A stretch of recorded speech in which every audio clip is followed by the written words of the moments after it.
कांग्रेस के दलित एजेंडे पर चर्चा होती है, लेकिन उसी दलित एजेंडे पर जिस विषय पर चर्चा होती है वहां होना चाहिए दलितों के उत्थान विकास की विषय पर चर्चा, लेकिन दलितों के अपमान करने की चर्चा उस दलित एजेंडे में होती है।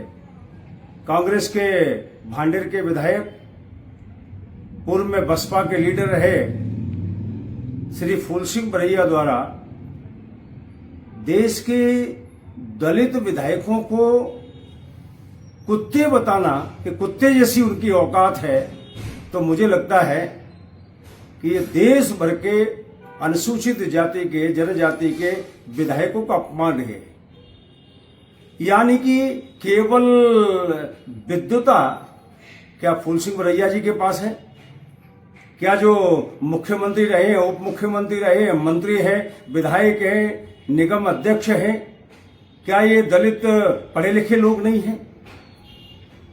केवल उन पर प्रश्नवाचक चिन्ह लगाना, और मुझे लगता है ये कांग्रेस का षड्यंत्र है क्या, या कांग्रेस के षड्यंत्र की कोई नई नीति है कि दलितों का अपमान कांग्रेस के एजेंडे में की चर्चा करते समय कैसे की जाए। 60 साल सत्ता में रही कांग्रेस, तब अनुसूचित जाति के कल्याण, विकास, उत्थान की कोई बात नहीं आई। जिस कांग्रेस ने बाबा साहब भीमराव अंबेडकर का अपमान किया हो, जिस बाबा साहब भीमराव अंबेडकर ने अंबेडकर के संविधान दिवस नहीं मनाया, उनको चुनाव हराने का 2 बार पाप किया हो, जिस कांग्रेस ने बाबा साहब का तेज चिन्ह संसद के अंदर नहीं लगने दिया हो, और जिस कांग्रेस ने हिंदुस्तान की महिलाओं को बराबर का दर्जा नहीं दिया हो, संपत्ति का अधिकार नहीं दिया हो, जो बाबा साहब का सपना था, लेकिन वहीं फूल सिंह बरैया जी हमारी दलित बहनों को लेकर जो अशोभनीय टिप्पणी करते हैं, मुझे लगता है ये घोर निंदनीय है। एक पढ़े लिखे व्यक्ति को इस प्रकार की भाषा का इस्तेमाल करना ये लोकतंत्र में उचित नहीं है। ये मर्यादा का उल्लंघन है, ये संविधान का अपमान है, ये बाबा साहब के सपनों को कुचलने के बराबर है। और इसलिए बाबा साहब ने श्रमिकों को अगर बड़े अधिकार दिए हैं और मोदी जी के नेतृत्व में बड़े अधिकार मिले हैं, इनको हम स्वीकार नहीं करते। हम एक पार्टी के कार्यकर्ता होने के नाते क्या कुछ भी बोलेंगे। और मुझे लगता है कांग्रेस ने यह तय कर लिया है कि सत्ता नहीं है तो बौखलाहट में कभी महिलाओं का अपमान करो, कभी दलित महिलाओं का अपमान करो, कभी आदिवासियों का हो तुम हिंदू नहीं हो तो क्या हो। मैं पूछना चाहता हूं, ये हिंदुस्तान की चुनाव प्रक्रिया के तहत आप चुनाव लड़ रहे हैं, ये किस बेस पे लड़ रहे हैं आप? और आप दलित होके चुनाव लड़ रहे हैं, तो क्या अपने आप पर भी ये टिप्पणी है क्या? और ये अगर आप पर टिप्पणी है तो फिर कांग्रेस ने क्या दलित विधायकों की हालत ऐसी बना के रखी है क्या? दलित सांसदों की विधायक ऐसी बना के रखी है क्या? और अगर आपका बयान कांग्रेस के नेताओं को उचित लगता है तो मुझे लगता है राहुल गांधी को, आपके प्रदेश अध्यक्ष और आपके राष्ट्रीय नेताओं को स्पष्टीकरण देना चाहिए कि ये दलितों की महिलाओं के संबंध में फूल सिंह बरैया जी द्वारा जो टिप्पणी की गई है वो उचित है। और दलित विधायक आदिवासी कुत्तों की जैसी औकात हो गई है।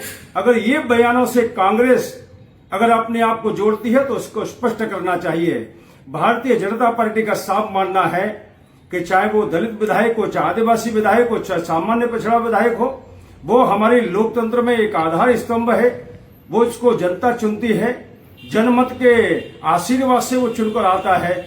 और जनमत से चुने हुए प्रतिनिधि को कुत्ते के बराबर कहना ये कहीं ना कहीं मतदाता का भी अपमान है, लोकतंत्र का अपमान है। महिला हमारी बंदनी है, हमारे लिए पूजनीय है। और सनातनी धर्म ऐसा है जिसमें केवल पुरुषों के साथ यानी कि नर के साथ, नारायण के साथ महिलाओं की भी कहीं ना कहीं पूजा होती है। और इसलिए ऐसी हमारी पूजनीय महिलाओं का ये कहकर अपमान करना कि वो तो भोग की वस्तु है, वो तो कुछ लोग भोगते हैं, सुंदरता देखकर भोगते हैं, इस प्रकार के शब्दों का इस्तेमाल करना बहुत घोर आपत्तिजनक है। भारतीय जनता पार्टी ने कभी किसी नेता ने इस प्रकार के छोटे स्तर की बात कहकर कभी दलितों का अपमान नहीं किया है, कभी महिलाओं का अपमान नहीं किया है। लेकिन कांग्रेस पार्टी के नेता अगर फूल सिंह बरैया जी खुले आम दलित महिलाओं को अपमान कर रहे हैं, दलित विधायकों को अपमान कर रहे हैं, आदिवासियों को अपमान कर रहे हैं जिन्होंने तिलका मांझी ने देश की आजादी के लिए बलिदान दे दिया, और उनसे कह रहे हैं कि आप हिंदू नहीं है।